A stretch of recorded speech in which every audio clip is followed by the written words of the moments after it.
And I proudly proclaimed when many of my business friends or whoever medical school people seemed to be proclaiming their jobs that would get them on the fast track to bonuses or whatever it was, I proudly proclaimed that I wanted to be a teacher because hearts and minds are what I was all about. However, what I really realized in 2 years into teaching is that when I talked to my business friends, I was as ragged, as run down, and almost as stale as what they were. And the only difference was one of my friends was on top of the John Hancock building getting drinks, and I was drinking cardboard wine. So you just heard a little excerpt from a keynote speech that today's guest, Lucas Jadin, was giving to a group of teachers about the importance of putting first things first, like really living out our mission. And what really struck me about this talk was the truth that he recognized or kind of brought up, which is we all get into teaching or coaching with this mission of making a difference. We pass up on the careers of chasing money and this hopes of finding fulfillment and like this something doing good for others. But so many of us, we kind of get lost on the journey, or we even get beaten down. And that's a little bit of what we're unpacking here today with our first part of our conversation with Lucas Jadin. And Lucas is the founder of Inspire Sports, and he's a mental performance coach with Train to Be Clutch. And in this episode, he's going to share a little bit of his story, as well as have a very real conversation on this cost of pursuing greatness in our field of coaching.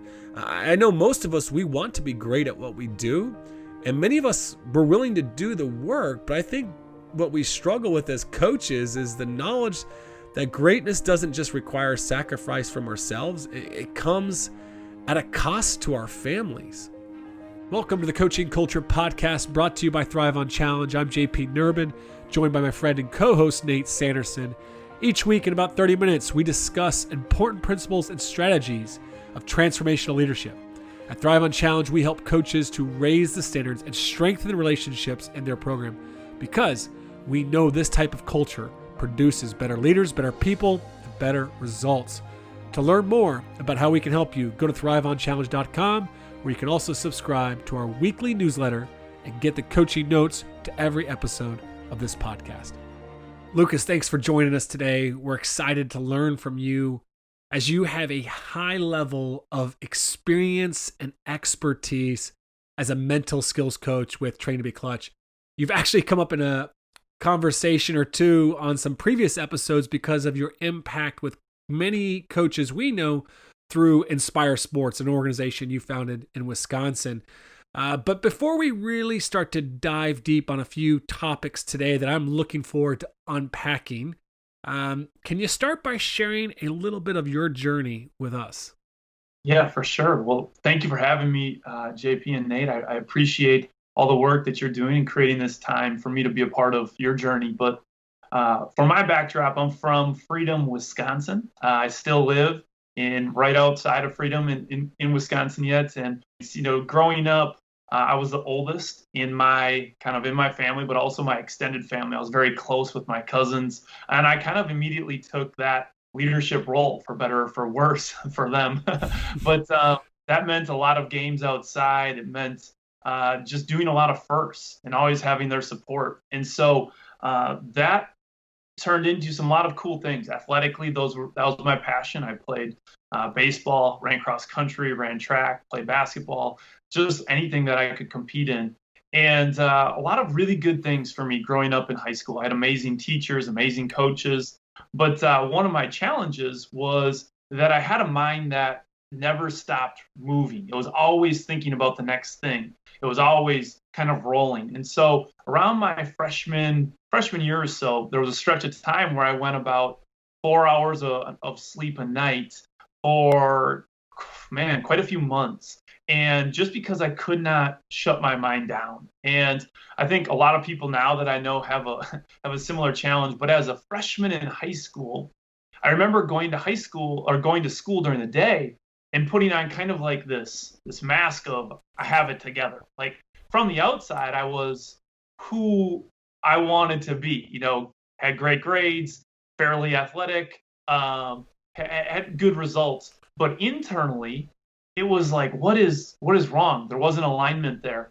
And so I really tangled myself up. Now, my parents were unbelievable at this time. For a freshman boy, I can still remember the night where I was like, finally, I'm like, I cannot do this anymore. And I was like, Mom. And she comes into my room like, I don't know what's wrong, but like something's not right here.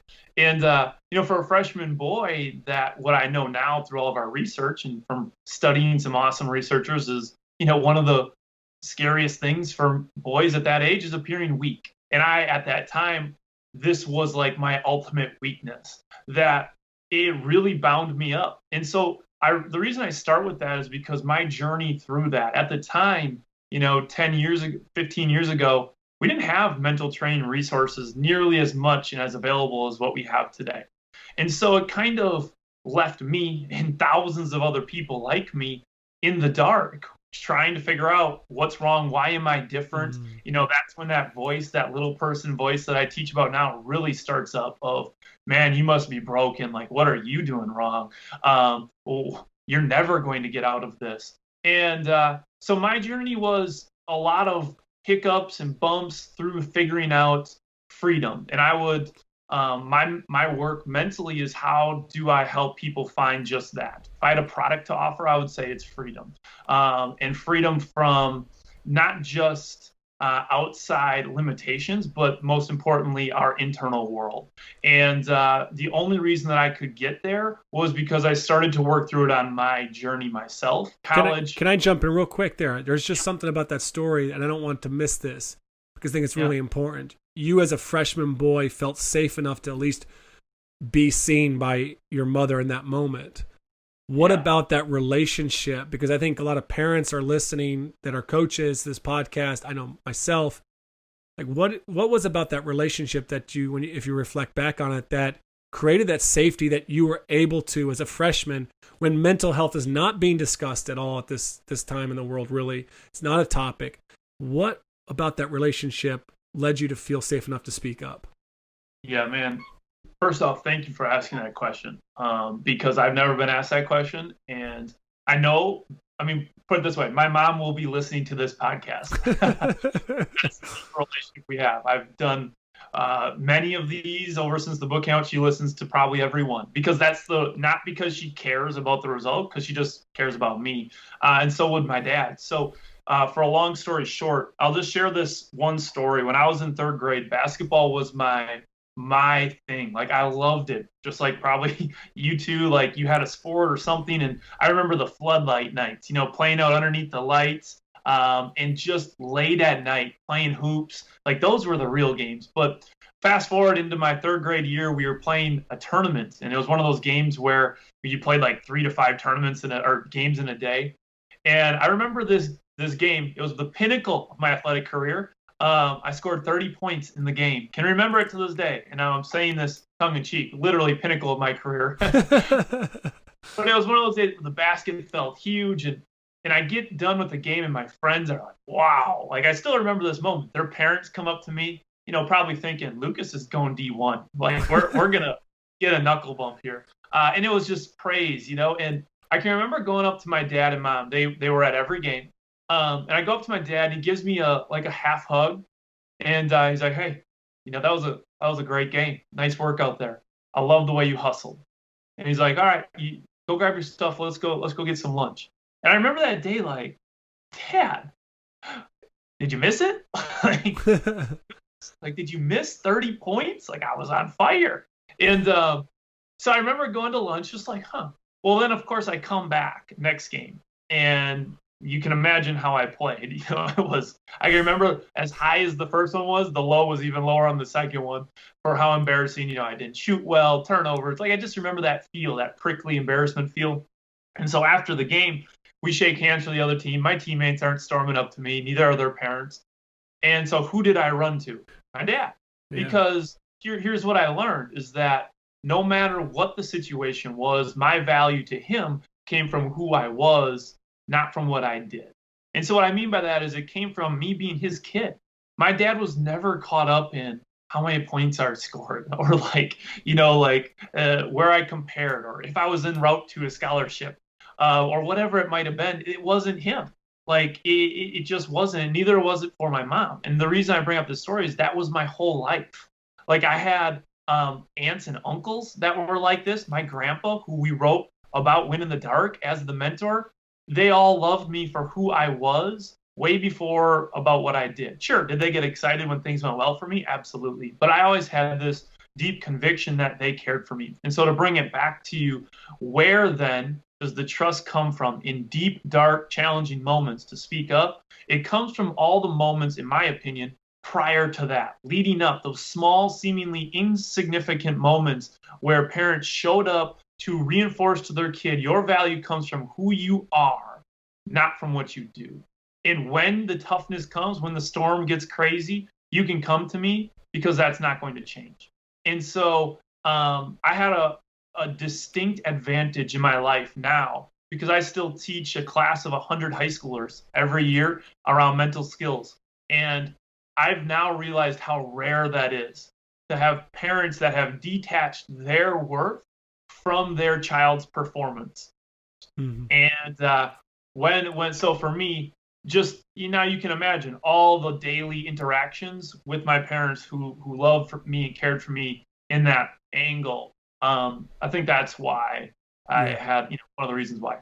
No, I love that. Obviously, it's really inspired how you approached, the mental skills. I can definitely connect with a few things. One is just your mom, the fact that she's going to be listening to this podcast. It's like my mom who reads every article I send out. Occasionally, she'll send me some thoughts when she disagrees with something I say as well. She has not figured out podcasts, which I'm kind of okay with right now. Honestly, it's too technologically advanced, so I could definitely connect with that. But I kind of before we move on from the moms, or I don't know, I've asked this question over and over again: who's the best leader in your life? And I've asked this to our pro organizations on down. Who's the best leader, the best servant leader in your life? And moms are always number one. And I want us to really think about that, because in the Western, especially masculine driven world, we think we create the story that a quote unquote leaders, it looks different than that. But when you look to true effectiveness, great organizations are getting the same result that my mom got. When hard stuff comes up, they get people to speak up. They don't have less problems. They have the ability to speak up and handle tough problems faster. So it's the same skill set that my mom was doing as a parent. But we screw that up a lot, right? It's not flashy to say, man, we're going to train our leaders and get really good at listening and reading facial cues and absorbing energy and being aware and present. So anyways, I just think that moms give us a unique insight to what great leadership truly looks like.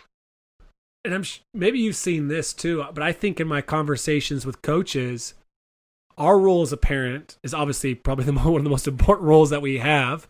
But coaches hey, I want to get better at coaching, or I want to, how do I practice, or how do I work on these things that you're talking about when it comes to setting boundaries and consequences and discipline? I'm like, at home, there's no better way to work on all these things that we talk about than with the people that actually it means the most to, and we will have the biggest impact on, right? Is how we lead at home. If we can't do a good job there, I doubt we're probably going to do a great job anywhere else, right? Well, it's an interesting point. And I would say, I think people can do a great job without doing a great job at home for a while, but it runs out. I see people all the time, and myself included in this, where I was getting stellar results from the outside, but then going home and being a shitty husband. So I think people are doing it right now all the time. They're being a great coach, they're being a great CEO, they're being a great teacher, and absolutely exhausted or absolutely not present for their wife, husband, kids at home. And I say this with total love and compassion because I know what this feels like. And it's a slippery slope for how our mind works. That it's weird how we can put other people first that aren't the closest to us, and put the closest people to us last. And for anybody who's listening who can resonate to that, you're not broken for that. That's just how our mind works on default. And so it takes some real intentionality, at least it has on my part, to do what you said, which is build your own house, put first things first, and lead from the inside out. And yeah, so I mean, I've worked with a lot of coaches, and I know myself the Trail of Tears pretty well. I don't know what coach brought it up, but said, behind every high performer is a trail of tears. And if we go on default, usually those tears belong to the people that we love the most. There's a cost to going all in on anything and pursuing mastery at the highest level. And I just always encourage the people I work with to make sure they know what the trade-off is that they're okay with. I love that description, the Trail of Tears. Like, that's a great description for the cost of pursuing greatness, the cost to people in our lives.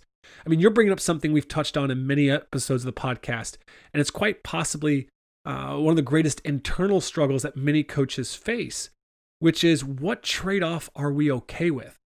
Coaching requires, in most cases, a sacrifice, not just of ourselves, but of our families and a lot of other important people in our lives. So my question for you is, like, where is this line? Like, how can a coach or a leader know the line where the trade-off is no longer worth this pursuit of greatness? So my thought to that would be, we don't fully know, but my gut, is there comes the trade-off of, if you want to be in the top 1%, if you really want that. And I think what's interesting is there's nothing wrong with not wanting that. Right? Like, there's nothing wrong with not wanting to be in the top 1%. But if you want to be in the top 1%, the physics of it just say you probably over time have to sacrifice more than the 99 other percent. Now, with that being said, though, if people do that out of fear, which I would argue most human beings, because we're organism based on default by survival, our brain is built to protect and predict. It's built to predict so it can protect us, right? And so on default, most humans are operating out of fear, just not to lose the next game, just not to screw up, just not to lose. If we're operating out of fear while simultaneously making this type of sacrifice, then that's where the greatest issues come from. So for people that I work with that are making that highest sacrifice, which if you want to be in the top 1%, like I said, I do believe it just is part of it. But if you can't unlock yourself from being driven by fear, it's going to be a hole that continues to cycle downward. But getting unlocked from fear means being okay with what is, finding a sense of inner freedom while the outside might be crazy. And I think that then allows people, when they are home or when they are present, to be more present and to be there. And then the hiccups along that way, the challenges, the stressors that go along with being a coach, that being a parent, they're less of a detriment because they're not hammering the fear that's inside of us, instead of just being an event that we move through. So that's just something that I would say is, when we make those big sacrifices, it's not the same. Some coaches go through that much differently than other coaches. No, so I absolutely love that, Lucas, especially too, because one of the things you shared a second ago was just how, you've experienced this kind of trap as well, like in your own pursuit and move forward. I think that's the fact that you've struggled with this as well. I think, makes it even more real for us as we're listening here. It's easy to talk about these things. I know that I fall into this trap, and honestly, it's kind of this thing where you're working so hard at that, you're making a difference out there in the world as a coach, as an influencer, as a leader, but at the same time you go home and you can be a really crummy husband, you can be a really crummy father.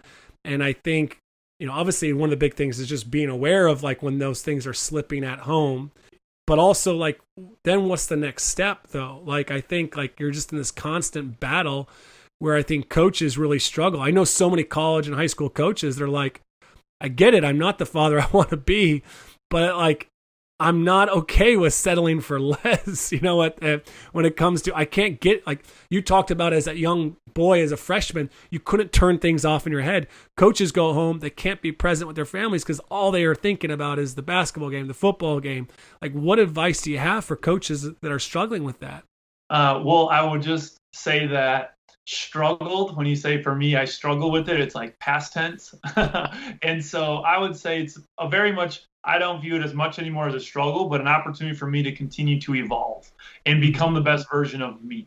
And I think life will allow us circumstances to show us where we're still caught yet, where we can still grow the most. And so for me, I would tell those coaches, like, they are okay with letting something down. They are okay with, not meeting their standard in a certain area, and that is their home life. And so to me, it's looking at what is the holdup there. And this is where a lot of people in the mental skills world go to tools and habits.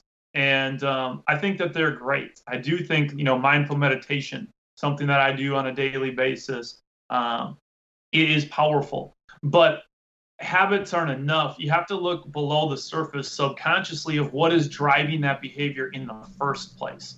And so when I bring this up to coaches, like, what is your most limiting belief about yourself? What's the toughest mental challenge that you are facing right now? What does that insecure, scared version of you use to remind you of your weaknesses? Like, what's a common sentence that runs through your mind that is limiting, that's beating you up at a deep level? What would you guys say? I mean, you're into the influencer world for yourselves or for the people you work with. What do you think is a thought that's operating below the surface, giving rise to a lot of these tendencies? What would you say comes up a lot? I can't get it all done. Like, there's so much I have to get done. I can't get it all done. What else, Nate? What do you think? Well, I don't know, Lucas. I mean, I think there's always a handful of things, but it can be, does this really matter? When you're investing a bunch of time into whatever you're doing. I don't care if it's the coaching side, if it's, I mean, I even sometimes think that way with, like, oh, geez, I'm out here playing in the sandbox with my kids. Does this really matter? Is this the best use of my time? So I think that's, that's a haunting question every once in a while. Absolutely. And so even with all of, inside of those, I would even go further of, like, why do we have so many things? Like, a lot of coaches that I meet, I have them write down everything that they want to get done in their day. Going back kind of what you said, JP, and, like, they have to take an hour to write down what they would like to get done. Now think about that. It's setting ourselves up for perpetual letdown of ourselves. Always. Like, how many people at the end of their day do you talk to where they're like, I got everything done. I'm great. In fact, I finished 2 hours early. And you know what? I just relaxed. I chilled. Like, in our world, that's actually frowned upon. You would be judged in a way that's weakness. And so at a very much a deeper level, what we would get to if we unpacked it probably with you both or with coaches is this level of I'm not enough, or who I am as a person is dependent upon what I do. And when when our worth gets tangled up with the results that we're doing, we will always be overstuffed. We will always be a people pleaser to the outside versus internally to ourselves. And so I would just really unpack it even further of, yes, asking the question, does this really matter? I think that's a powerful, powerful question to sit down in from a place of security and ask yourself, what does really, truly matter? And because we're, as most humans, operating out of fear, we don't ask that question, and we just say it always has to be more. I have to be doing more workouts. I have to be doing more calls. Whatever it is, more is always the answer to someone who's in fear, because it has to do with uncertainty. So, I mean, what do you guys think? How do you think the brain that's built to predict and protect us likes uncertainty? The fear of the unknown. It's creates massive, massive amounts of activity. That stress response system that is not overall healthy for us, for sure. Yeah, where have you experienced uncertainty in the last few months, JP? Well, just on Thursday, we were going into our first game. I'm coaching a semi-pro team here in Ireland for basketball, and just on Thursday they said game's canceled after we'd worked for 3 months to prepare for it because of COVID. So I think we're all facing a lot of the uncertainty on a day-by-day basis, right? Yeah.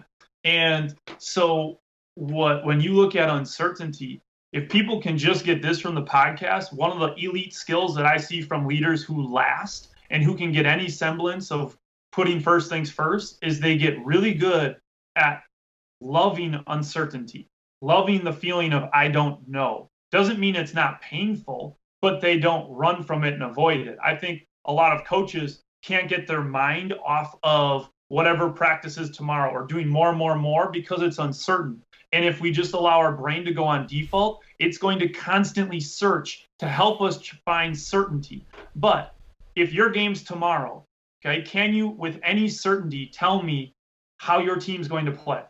Absolutely not. And no matter what, I could ask you in 10 more years, okay, based on all the technology that we now have, can you tell me tomorrow how your team is going to play? And the answer is going to be no. But if we don't figure out that by nature, life is uncertain, just as much as water's wet and fire's hot, life is uncertain. And just in that same realm, our brain is built to hate uncertainty, that there is this friction going on. And I'm rubbing my knuckles together for those that are watching this.